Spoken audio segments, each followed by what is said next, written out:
This is a conversation that we're putting together to talk about different aspects of social media. Today we're going to talk about incorporating video into your social media, how to generate results, how are you going to get ROI from doing all of these things. We talk a little bit about how social media has changed the way that we look at the world and the way that we do marketing and how people interact with one another. And some of the topics that we've covered in the past are the change in the control over the message. You know, the client is now in charge of your message with their ability to blog and add feedback and post reviews and interact and shoot their own videos, right? You know, and that's going to start happening more and more. Everybody who in here doesn't have a camera with them? A phone, camera, right? Everybody in here has a camera with them. Isn't that amazing? When has that ever happened in the past? Now I can say, hey, here's what I think of Shay Cirque. Here's what I think of My Favorite Muffin. Here's what I think of this group. Here's a picture of this. And so people are creating the message, which is really interesting. Building of tribes, building communities around your brand. It's not anymore about targeting people. It's about building communities around your brand. Complete message transparency. The brand now that you have is transparent. Anything that goes on can get out there and things can happen that way. A new renaissance period of communication. Us having to communicate through multiple different channels is now really important. Some people want to go to our website. Some people want to read our print newsletter. Some people want to read an e-newsletter. Some people want to consume an RSS feed. Some people want to follow me on Twitter. Some people want to watch my videos. Some people want to like me on Facebook. And so making sure that your message is out there through multiple different channels is extremely important today. Everything's on demand. We're fast. We're moving. People want things right away. If I posted in 2 weeks from now that we had this event today, who cares, right? I mean, gosh, if it's not immediate, people aren't really reading it. They want now, they want fast, they want it on demand. And I think that's an important lesson for us to learn for our clients and things, what kind of environment they're used to working in. It's on demand. And so I thought we might spend a little bit of time today talking about changes in the way we consume media today. We had a client that we were reviewing their Yellow Pages ad for, and I had to go see if we had one of these. Okay? And I left this on the table after our meeting, and I walked in the office the next morning and I looked at it sitting there on the table, and I thought it just looked so funny, you know, sitting there, you know, and who's used a Yellow Page in the last 6 months? Yeah? A few people? Okay. I was sitting there and I was looking something up, and I had to think, like, boy, how do you do this again? You know, it was kind of interesting. I was trying to look up, you know, if I gave you this and I said, look up Dr. Jones in Cherry Creek,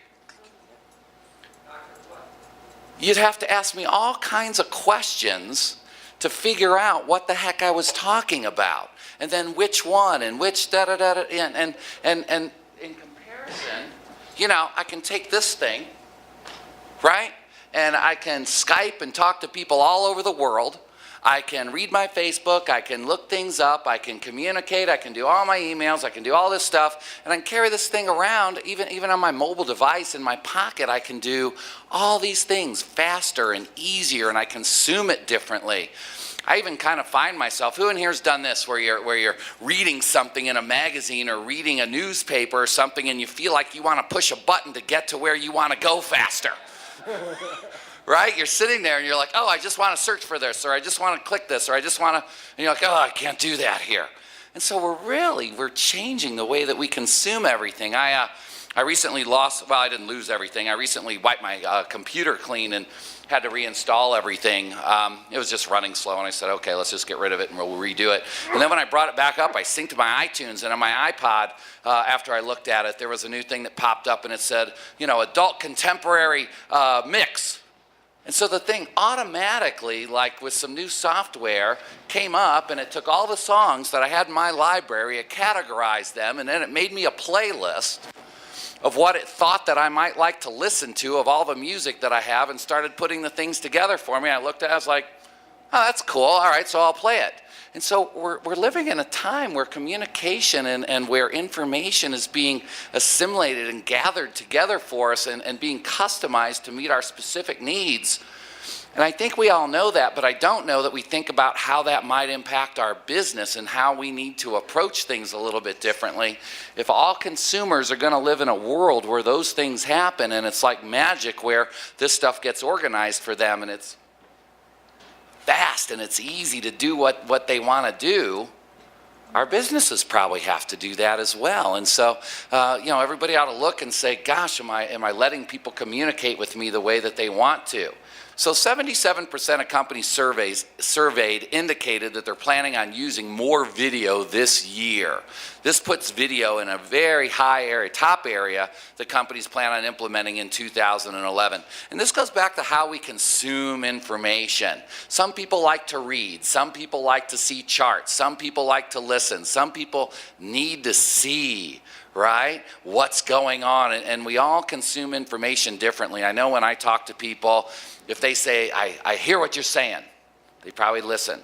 If they say, I see what you mean, that means they're making a mental picture in their mind of what it is that I'm saying in graphs and charts and things might really help a lot. There's some people that cannot communicate without a pen in their hand so they can draw it out so their brain can understand what the heck is going on. And so this goes back to the multiple channels, but it also goes back to how we consume. And about half the bandwidth used on the internet today in the United States is used to communicate via videos, downloads, and that sort of thing.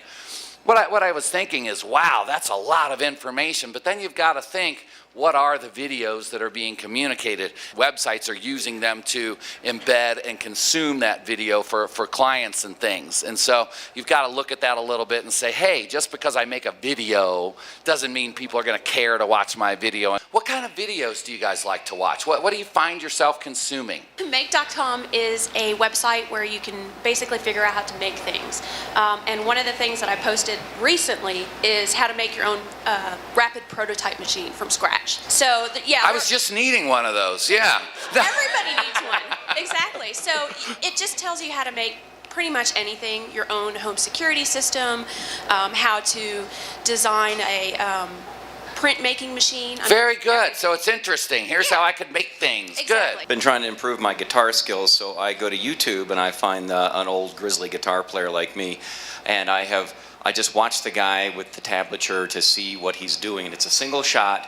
There's no extra microphone. I'm a videographer, so I'm watching this with gritted teeth, but I will sit there for 7 minutes to watch this guy show me how to play a certain song with the tablature, and it's that information directly delivered without any extra video, no editing, the microphone's on the laptop. Right. And it's just so straightforward information. Is exactly what I'm looking for. I do videos, I watch videos with regards to martial arts, and I share that with my students to give them better examples of what I want to see. I'm under the premise a little bit that videos are great for instructional things. How to make something, how to do something, martial arts, technique, and that sort of thing. I won't even go there, but how to do different things, and so how do I do something is a visual sort of a deal.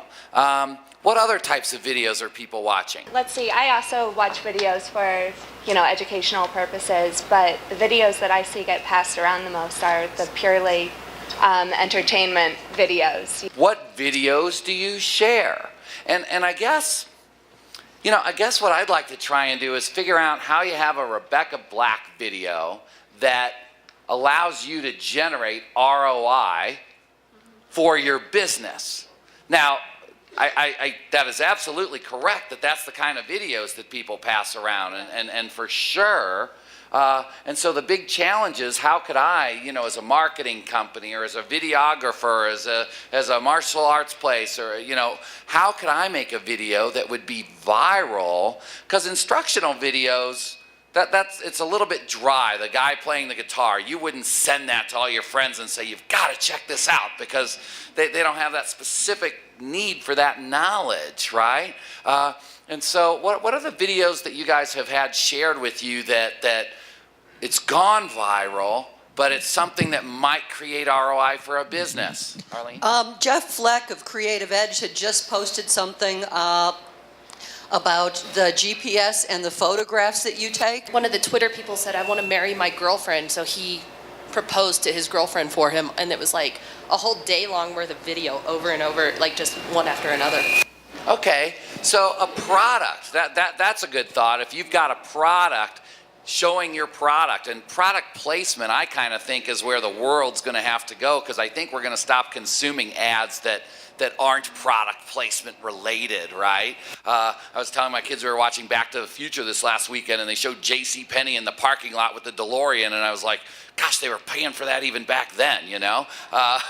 When you watch that, you'll see that next time. But product placement, and so how could businesses that are services or other things have product placement and make something viral? One of the videos that we watch frequently that's right now in the process of getting up and running again is called Single Malt TB. But it basically goes through interviews with distillery managers and people working at the distillery, talking about the industry and what's up and coming and what they're doing to promote and all kinds of things all over the world. So you've got to have an interest in the subject matter. It's got to add value. Some of the things that we've talked about in this group is anything that you do with social media has to add value. There has to be some sort of thing that you're putting out there that people are going to say, yes, that helps my life, or we don't have time to watch it, right? And it can help my life through being enjoyable, or it can help my life by having an interest, you know, in a category. And I think that can be very specific, but like the Old Spice one, how could you take your business, and this is more of a thought than I've got a grand idea about this, because I think it's individual to each business. How could you take your business? How could Steve Roper selling insurance, right? And you know, how can you create a video about that you could share with everybody and they would go, yes, I want to see that, right? And I don't know how you go about doing that. I think what you have to do is say, all right, what's the experience of my brand instead of what's the product that I sell, right? So Old Spice, the guy, has become the experience. It used to be, my dad used Old Spice his whole life, right? And so I grew up with an Old Spice thing at the house, the cologne in the hard bottle. Nobody's going to remember this. Okay. And there was a guy that would walk around whistling, an old sailor dude with a bag on his back and things, and that was Old Spice. I think that was done by Crispin Porter and Bogusky. It's a huge campaign. So how do you create an impact as amazing as that without having the millions of dollars that Old Spice spent?